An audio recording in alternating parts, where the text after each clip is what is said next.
antidémocratique. Je demande à tous les combattants, partout où vous êtes, de boycotter cette décision. Le parlementaire debout. Le secrétaire général parlementaire debout. Pourquoi garder silence à une décision antidémocratique? Cette décision, esa décision en marche en arrière. Même Kabila n'a jamais pris cette décision. Tshisekedi na tombo na ye. Avec des décisions au bozozwa na cause ya folie à pouvoir.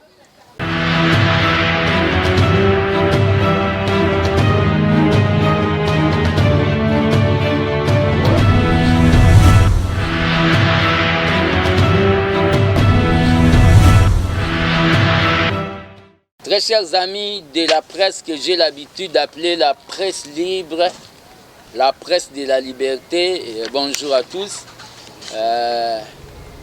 Les gardiens du temple de la démocratie que je suis, Tshisekedi du Nouveau Testament, Seigneur de la Rie, prophète politique et l'élève du Sphinx. Nabengi Bino, c'est après au moins un mois et demi, depuis ma dernière conférence de presse, pour la Coca-Cola Lisusu. Comme j'ai souvent l'habitude de le dire, le modèle c'est le docteur Etienne Tshisekedi. Des fois, il ne parlait pas trop. Dans une année, il parlait peut-être 2 fois. Quand il y a des choses à dire, il n'était pas au babengaka un mire à écho. Nabengi bino na point de presse pour na meka kolobela ba question d'actualité du moment, la situation de l'Est, la santé de mon parti politique, l'UDPS, la santé de mon parti politique, l'UDPS, et situation ya accident na ngai oyo na salaki oyo dérangeaki un peu beaucoup de gens oyo balingaranga donc opesa bango circonstance accident wana et na ndenge lelo na telemi quand même malgré na chaise roulante na beki pour na Coca-Cola liboso na bino. Je vous remercie ndenge bo répondre na invitation ya armée des bâtisseurs tshisekedistes, mouvement politico-social oyo ngana dirijaka au sein de l'UDPS Tshisekedi, un mouvement de combattants non fanatiques.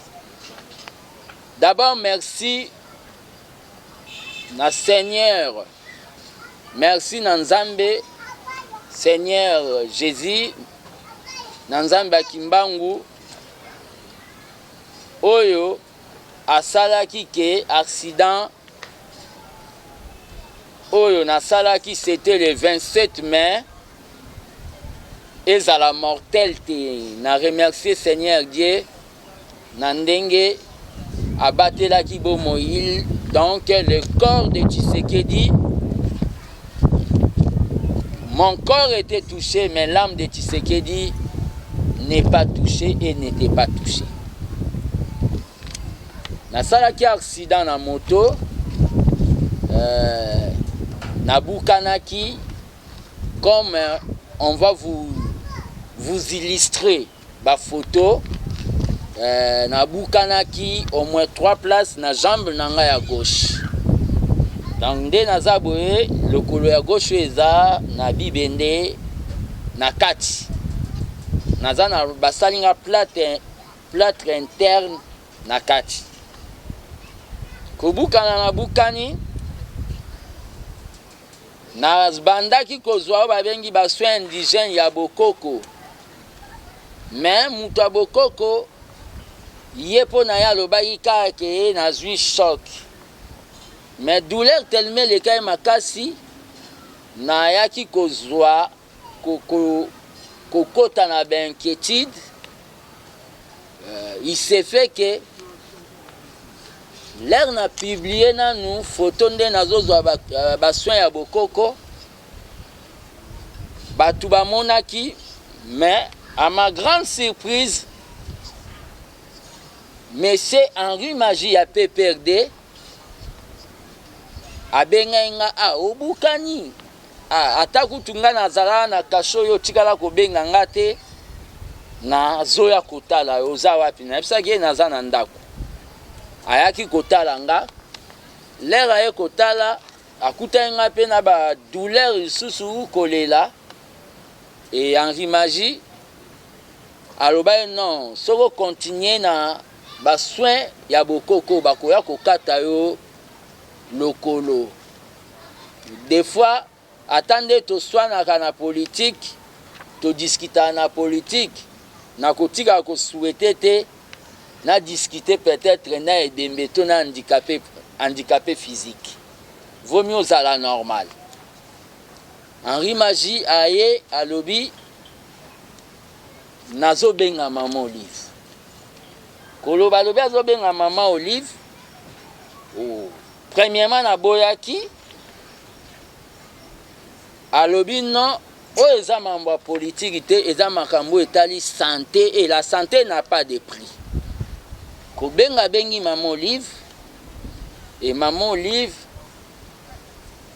alobi est-ce que kolinga koya Henri Magie alobi nazo sola na ye pona convaincre ne et ma famille biologique balevaki équivoque babi kende nzambe aobatela na yeko kende na babengi initiative centre hospitalier initiative plus ya maman Olive ko kende na kei bazui soin na ngai bayeko constater que na bukani 3 places donc na bukanaki 3 places bokomona ba photo bako illustrer et ba interne ngai ko interne ngai bayeko sala nga opération de 13h à 20h opération basali ngai nazalaki internet ti bayeko autoriser nga c'était le jeudi oyo 23 nabima et tellement que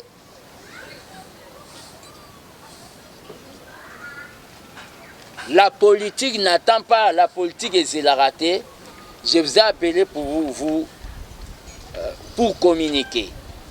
Je remercie d'abord maman Olive Lembe pour la art humanitaire, la grandeur ou la sali, et oyo elandi ba polémique na bisote ya politique a sali art humanitaire. Et dans l'hôpital,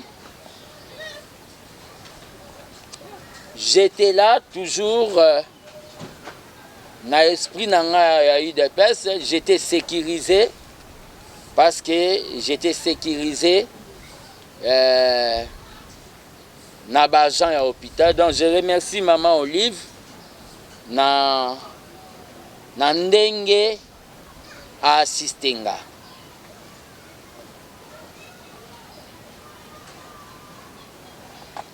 Mais vaut mieux tard que jamais, mon parti politique, l'UDPS, Batumisusu Balobaki, par rapport à ndenge nazwaka ba position nanga, a soka kokufa akufa. Soki asali yango ka pozwa mbongo. Ok, nabukani sérieusement. Mais le secrétaire général, il y a eu des PES, Augustin Kabouya, c'était des gens en retard, il a eu à m'assister. Moi, je suis un homme honnête, je ne peux pas le nier. Naebisi Epe, merci beaucoup.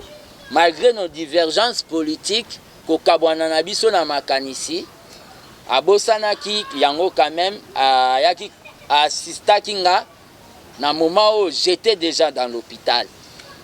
Et bien là, Batoubaïba Nazalaki hospitalisé na Kimbanseke, un vrai politicien, l'air azozwa traitement bayebaka te to soki akufi nanu famille balobeli makambo te bayebaka te bayaka koloba si tout est ok. Donc bato bayebaki je ne pouvais pas dire aux gens que j'étais dans l'hôpital tel naissance nanu j'étais dans l'hôpital ya maman Olive Lembe Kabila initiative plus na remercier. La santé n'a pas de prix. Si j'étais devenu handicapé, elingaki komelanga pasi ya continuer combat. Donc ce sont les faibles d'esprit nde bakotikala jamais ko comprendre, mais bato bazan intelligence ba comprendre que nale na choite parce que na situation na ndenge nazana musala te na situation ya famille nanga modeste. Moi je n'ai pas honte de le dire, je suis de famille pauvre yango nde na kota na combat pona social ya ba congolais. Na situation na famille nanga balingaki bakoka facture ya $5,000 oyo écoutez pona kozwa soin nanga ote balinga bakoka te. Ça on doit se le dire. Donc moi je suis un homme de vérité. Là-dessus, il n'y a pas question de trahison. C'est ma santé à mon corps. Je n'avais pas l'assistance. Je suis allé, les gens peuvent aller dans le passé de l'armée des bâtisseurs tshisekedi,stes, na ba messe patriotique na bandai kosala. Un jour na lobaki na ba matinée politique ya ABT, armée des bâtisseurs tshisekedi,stes. Comme on a eu le pouvoir, nous devons créer tout ça là et le komoko babengi polyclinique ou centre hospitalier de 13 parlementaires. Centre hospitalier de 13 parlementaires. Oyo moyennant contribution ya chaque combattant ya $1. Mukola kozwa problème ya santé aokendo zwa soin batu o balandaka nga bayebi na lobakango. Mais eza eloko yo et salamate yango nde des fois quand les combattants sont malades, des fois ba misusu batikala na handicap, ba misusu pe bakufa na ba maladie nango cause ya manque ya organisation. Donc aux autorités qui ont la gestion quotidienne des l'IDPS bakoka ko penser ya ko sala entité mo sanitaire pona ya ba combattant oyo na cas ya accident ya cas ya maladie bakoki ya kozwa ba soin. Nous sommes des socialistes. Revenons maintenant à la politique du moment. Nakobandana nous na politique oyo tali situation de l'Est. D'abord nazo féliciter ba Congolais nyonso de toutes tendances confondues, c'est-à-dire les mouvements citoyens, la Mouka, Nouvel Élan, Ensemble pour la République, l'Union pour la démocratie et le progrès social l'UDPS, ba Congolais nyonso oh ba lakisaki vraiment âme patriotique, amour patriotique, l'unité pour un Congo uni, na makambu oyo ya agression, ya évasion, ya République du Congo par ce qu'on peut appeler les Rwandais. Nos ennemis, les Rwandais. Na félicité ba Congo, les nyonso du nord, du sud, de l'est et de l'ouest. Na eloko wana pe na epsi bango bazala toujours vigilant, ba baisser brater parce que nous sommes déjà dans un état de guerre. Nous sommes dans un état de guerre. Et nous sommes dans un état de guerre.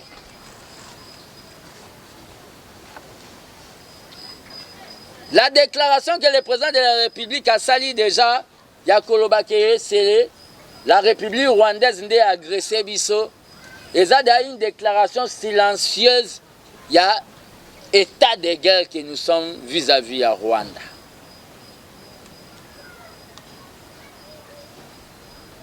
Mais tant que gardien du temple de la démocratie,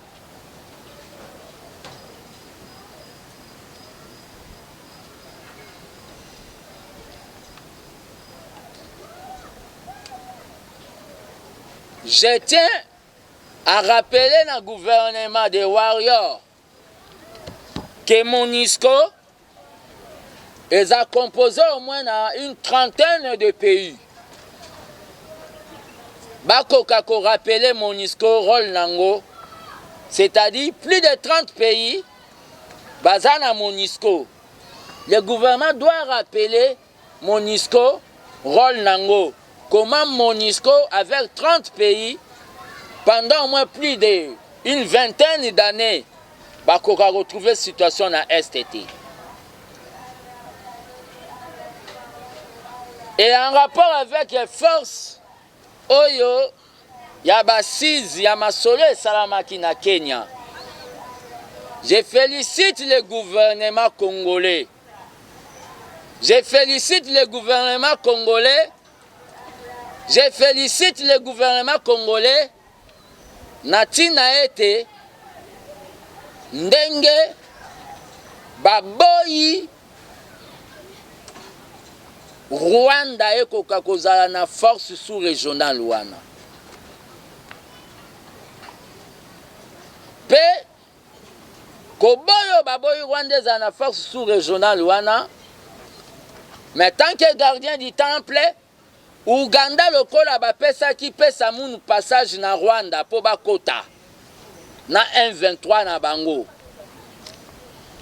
Ngai gardien du temple de la démocratie, Nazoloba, même si Ouganda, nous n'avons pas confiance, je n'ai pas confiance à Ouganda.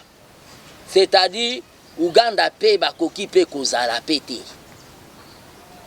Pour bazaba complice, la situation ya Est.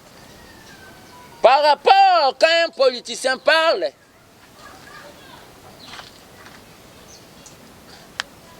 il doit donner aussi des solutions. Par rapport à la situation à Est, il y a une solution parmi les solutions au Moneza. Le gouvernement de la République démocratique du Congo doit identifier, parce que cette guerre est la guerre yaba minéré nabiso. Le Congo, c'est la plus belle femme dont tous les hommes se bagarrent pour bazoyer. Mais Rwanda, na Burundi, na Ouganda, comme que se bagarrer na ndenge ya mabe. Nakotangisa makila ya ba Congolais.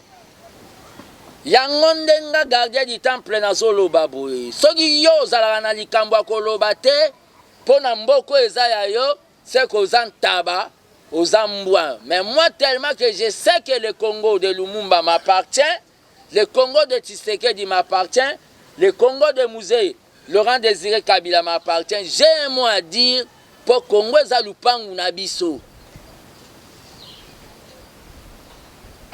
Le gouvernement doit identifier les preneurs, c'est-à-dire les preneurs, les sociétés multi-internationales, oyo, bazwaka, balukara, ba minéraux, nabiso, ba phosphate, ba coltan, oyo, basala ba téléphone. Il faut identifier bango, na idée, et salama solo na bango. Deuxième solution. Soki ba société wana on a bengi ba preneur ya ba minéraux na biso o bazozwango à travers les groupes armés, à travers Rwanda na ba Burundi o ba moni ke bazozwango na mafia. Soki ba société wana ba s'entêter, le gouvernement il fait ça là o ba bengi campagne vis-à-vis des sociétés civiles. Il y a Occident, place la société ouanesa. Quand je dis les sociétés civiles, il faut campagne à niveau Américain, na niveau États-Unis, na niveau ya France, na niveau ya Japon, pour faire comprendre na ba société civile na bango. Puis le gouvernement même il fait ça la campagne moboye na Afrique pour na koyebisa ba africain ba boycotter ko somba ba Samsung wana ba produit nyonso oyo utaka na ba minere na biso oyo ezobima na ndenge ya mafia. Ba boycotter yango parce que zobima na o ba bengi au prix de sang de Congolais ya ba frère na ba Congolais. Vous verrez quand campagne wana ko sama en Afrique, les Samsung ba mona ke ba perdre o ba bengi marché na niveau ya Afrique, ba koyasko ko négocier na biso po ba zo yango de manière officielle. Un homme politique des fois il propose des solutions. Par rapport na parti nanga UDPS, qu'il soit maudit tout homme qui veut que les partis dispersent Etienne Tshisekedi et Koufa. Qu'il soit maudit au nom d'Etienne Tshisekedi. J'ai dit tout homme, toute personne. Qu'il soit maudit toute personne. Oyo travailler pour Aboma. Les partis oyo makila ya ba jeunesse o biso ba fils mko topé sa jeunesse na biso. Qu'il soit maudit toute personne là au nom de Tshisekedi le père. Sans pour aller dans 1000 chemins. Je tiens à rappeler à l'opinion nationale et internationale que l'armée des bâtisseurs tshisekidistes condamne et ont condamné comportement ya kotaxe mutu aza rwandais po aza na elongi. Nga moko naza un exemple, grand frère na nga moko aza na États-Unis. Il a été tabassé sérieusement comme on est aza pasteur Richard Mbaya. Il a été tabassé sérieusement pour na elongi ne alaki neti ya ba rwandais, mais c'est un mouluba un mukwa kalonji. Nations Unies et voyagista et kenda États-Unis, akenda Canada. Il y a d'autres personnes que tu peux tuer, mais c'est ton frère congolais. Tolinga to perdre raison vis-à-vis ya Rwanda parce que Rwanda est république mo elinga ko se victimiser basali biso mabe basala biso génocide. Tolinga ko perdre raison te na barson que landa Rwanda bomaye opération Toyebi Rwanda contre Banyamulenge. Non. Deuxième éloko nazolo battant que gardien du temple. Mon parti l'IDPS c'est un parti non violent. Nous n'utilisons jamais ni machette, armes blanches, ni les armes. Nous sommes un parti non violent. Oyo ezalaka na ba milice te. L'IDPS n'a pas de milice. Batu nyonso bakomi komonte ba milice. Natina ke ba étouffer ba combattant oyo baza en opposition, ba combattant bazo boya la msusu. Ndenge bango bazo tambolisa parti. Batika yango. Wana eza comportement ya IDPS eza folie ya pouvoir. Batika kosala chasse aux combattants. Pourquoi vous devez payer les combattants misala bopesi bango te?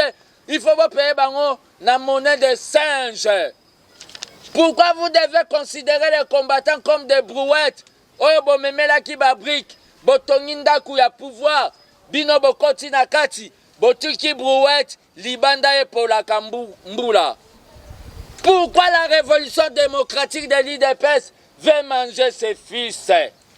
Pourquoi cette ingratitude vis-à-vis des gens qui ont eu à combattre Meni, Maboko Pamba vis-à-vis de toutes les dictatures? Pourquoi cette ingratitude?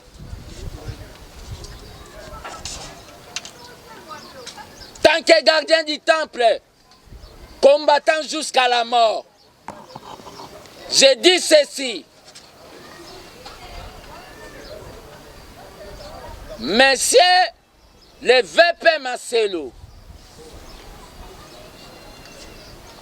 La décision aujourd'hui, Yakobanda, okoki koboya port abateni, okoki kopekisa, chasi entre guillemets na ba Rwandais, mais okoki kopekisa batu liberté, yakotelema misatu mine 5 te po ba discuter makambo mboka na bango. Kinshasa eza na babengi état d'urgence te. C'est eza pe na babengi bouclage te. Cette décision, c'est une décision antidémocratique. Je demande à tous les combattants, partout où vous êtes, de boycotter cette décision. Cette décision, eza décision ya kosongisa biso en marche en arrière. Même Kabila n'a jamais pris cette décision. C'est une décision qui démontre aujourd'hui, noir sur blanc, que M. Asselo est un lieutenant, Yaobabengi M. Kabunda. Avec comme mission, Yakobomaï de peste, qu'on fragiliser de peste. Le Parlement debout, c'est une invention congolaise. Le Parlement debout, c'est nulle part en Afrique. Le Parlement debout, c'est l'idée de lui-même, le père de la démocratie, Etienne Tshisekedi. Nous n'accepterons jamais, même au prix de prison, que M. Asselo Oyakoboma Parlement debout.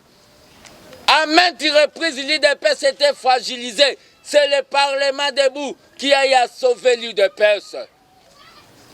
Au secrétaire général de l'UDPS, Augustin Kabouya, vous vous dites au Lobakakosa parlementaire debout, le secrétaire général parlementaire debout, pourquoi garder silence à une décision antidémocratique? Je vous interpelle. Augustin Kabouya, pourquoi garder silence à une décision antidémocratique?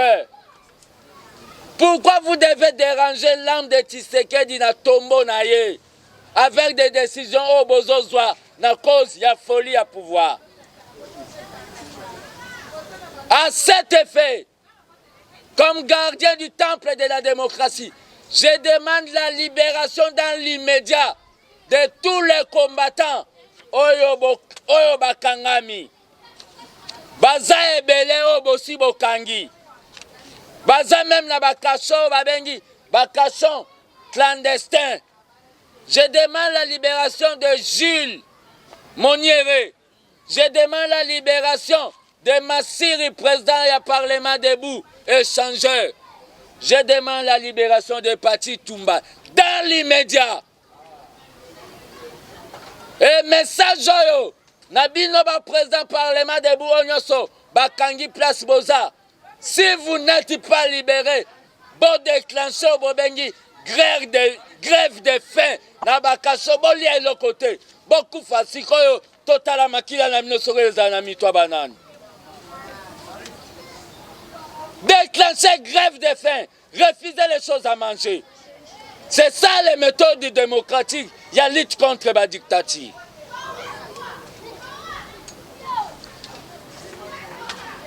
Vous n'avez pas donné le boulot aux parlementaires debout. Seulement des prisons que vous voulez donner aux parlementaires debout. Bisotoza Bapunda Nabino. Dites-moi combien de parlementaires debout bazos travailler même dans le cabinet et le ministère. Vous avez importé Bobengi Bandego Nabino na ba cargo bayeko soit misala. Attention, 2023 c'est bientôt. 2023 c'est bientôt.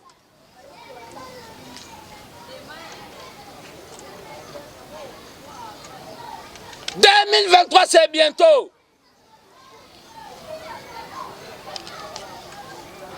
Vous êtes devenus des nouveaux riches. Asselo, toi tu y as eu à nous abandonner, tu étais parti vers Moubake. Tu es revenu à peine. Et Kabunda fait des manœuvres pour te nommer. Et je suis en train de dénoncer à l'opinion nationale et internationale. Asselo comme Ndengo Zawana.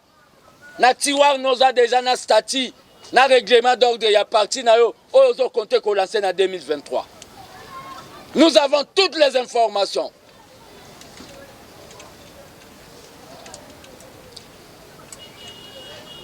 Vous envoyez des soldats, arrêtez les gens. Osez envoyer un soldat, m'arrêter. Bon, mais Bemba Pamba. Moi, je suis un Ambantala Koufa, un homme qui est prêt pour les sacrifices. Vous voulez jouer avec nous ou quoi? Vous voulez jouer avec nous? Je dis, je vous remercie. Mon nez de singe, j'ai dit l'assistance de l'IDPS, il y a qui est en retard. À travers le secrétaire général Augustin Kabunga. Assistance à l'IDPS, il y a qui est en retard. Je n'avais pas le choix parce que santé d'Angela qui déjà, et ben, le colo, on a beaucoup de s'est détérioré. Je n'avais pas le choix par rapport à assistance à maman Olive. Vous comprenez? Et assistance à maman Olive. Et je me repère personnellement le bain n'angana le bangote, mais netika yezwa salela ka mutu miracle lo ibo kendo lobate, mais batango le babima ba kenda ki koloba. Maman Olive m'a assisté. Ce qui était famille nanga et lingaki kokate pe lingaki na lingaki na comme handicapé physique. Donc assistance à eza humanitaire eza na lien mon côté na ce qui est politique. C'est ça. Deuxième question, si nous arrivons à trouver Rwanda na une force sous-régionale, c'est de l'aventure. Le gouvernement doit respecter ma parole. J'ai dit que Rwanda, félicitations au gouvernement. Nde balobi que Rwanda est athée. Na keisu koloba Uganda lokola ba pesa ki pesa moun passage na ba 123 bango pe bazalate. Mais le gouvernement est rappelé dans MONUSCO parce que MONUSCO est composé dans au moins une trentaine de pays. Pourquoi bazo koka aussi sa guerre Rwanda? Pourquoi ba ko aussi sa guerre wana te ba rappeler bango mission na bango c'est ça. Ce qui na sali bonne lecture na marambuna na bani na oya est, le président de la République est en train de faire une politique d'isolement du Rwanda. C'est-à-dire comme le Rwanda nde baza ba hôtel compositeur ba commanditaire ya est, ya situation ya est. Le président de la République a accepté force sous-régionale wana na idée l'air bango ba kozala nation Rwanda sali ba manœuvre na bango wana et kokoma likambu na biso moko te l'air ba boma Kenya moko ba bomi Tanzanie moko ba bomi ba Burundi et comme appelle likambu ya ba pays ya sous-région wana mais et kozala na cadre ya ko isoler Rwanda. Optique wana, là je suis d'accord, mais Rwanda Zalate. Vous comprenez? Et Zalate, babengi force sous-régionale, mo chop souris, c'est-à-dire na Butu boye, na Moïboye. Non. Vous comprenez? Rwanda Zalate. Même aussi Ouganda. Deuxième loko, au lobby, assistance nanga, et pas maman Olive, dette morale. Personnellement, na otoye bisayo. Aux journalistes autobanda depuis Tshisekedi le père. Est-ce que fils Moukoko je ne suis pas manipulable? Batumisu bako kanisa que peut-être assistance à maman Olive et cause à la point ya kokota nangai na PPRD bazo rêver. Le jour que je verrai que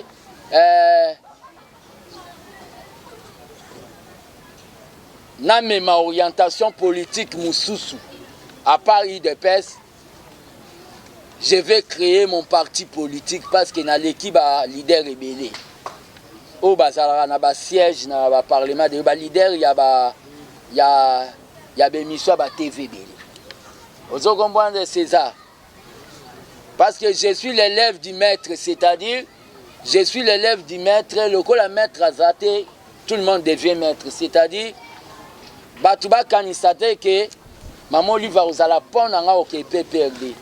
Le jour que je vais voir que je peux lutter pour le peuple congolais d'une autre manière, je vais créer mon parti politique. N'amassera jamais mon. Mais je suis dans l'UDPS et dans la logique du parti, toujours où ils ont les peuples d'abord.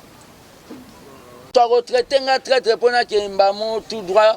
Tu as retraité un traître, qu'est-ce qu'il a amené comme $1 pour Ngana Kokako côté Lima. Moutouana a traité un traître. Il a amené quoi pour Ngana Telema Liboso na Binolele.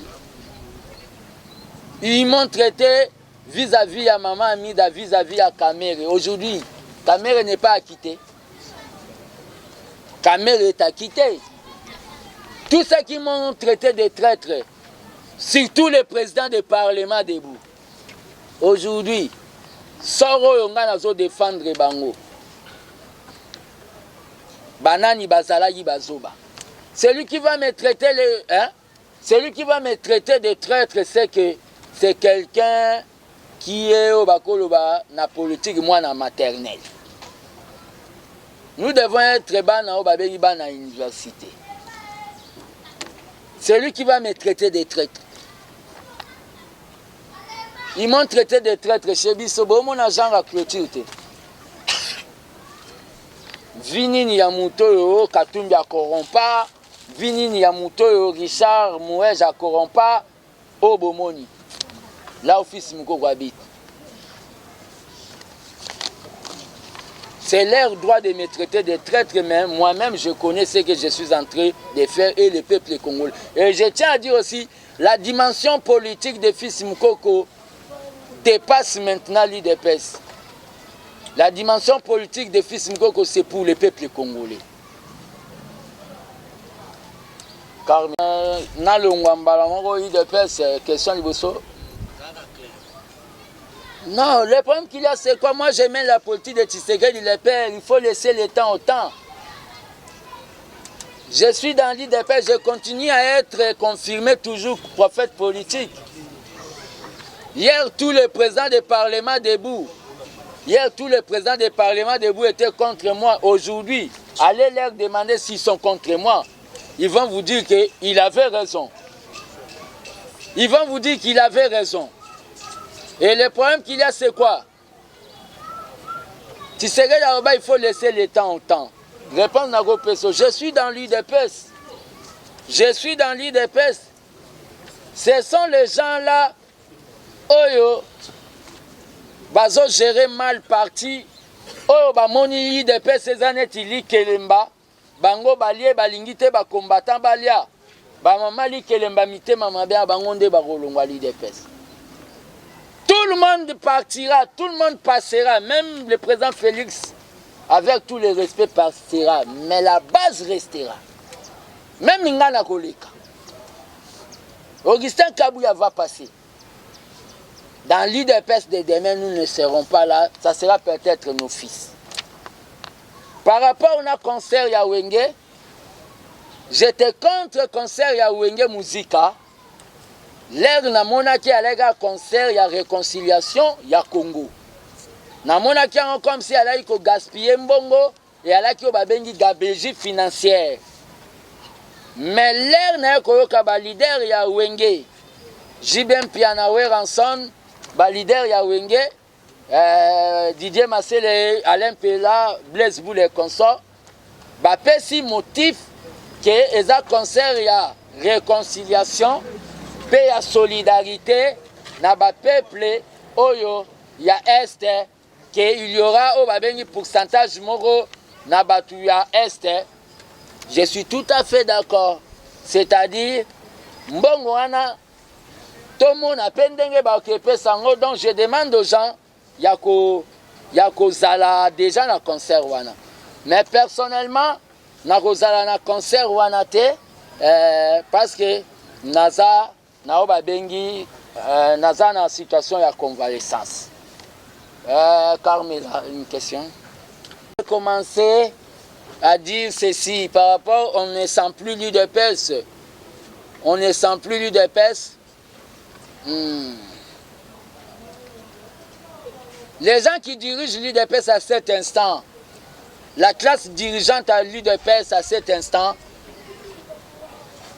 ezo faillir na mission nango bazo sa musala bien te bazo comprendre les dimensions ya UDPS te comme un parti au babengi un parti présidentiel. C'est pour cela on est obligé de changer l'équipe.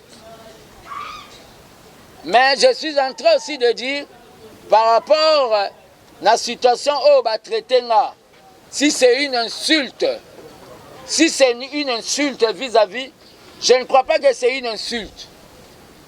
Je ne crois pas que c'est une insulte. C'est la question de santé, madame. La santé n'a pas de prix. J'ai lancé un SOS. Mes frères politiques disent que Nazoko Sanazan a besoin de mbongo. Vous voulez que Bakatanga Likolo? Non, non, non, non, non, non, non, non, non. Le Congo, il y a des Congolais qui attendent quand même que Fils Mukoko soit là pour dire la vérité. Il y a les Congolais, oh, bah c'est que Fils Mukoko à Salagaban qui il dit rien que la vérité. Azalaka kaka pona parti na ye kaka te mutadia lelo, il dit rien que la vérité. Est-ce que ba Congolais wana non, non, non, non, non. On a aussi beaucoup de zéros. Hein? On a aussi beaucoup de zéros. Moment nanga nanu ya komero nanu kokite. Je dois vivre la victoire du peuple congolais.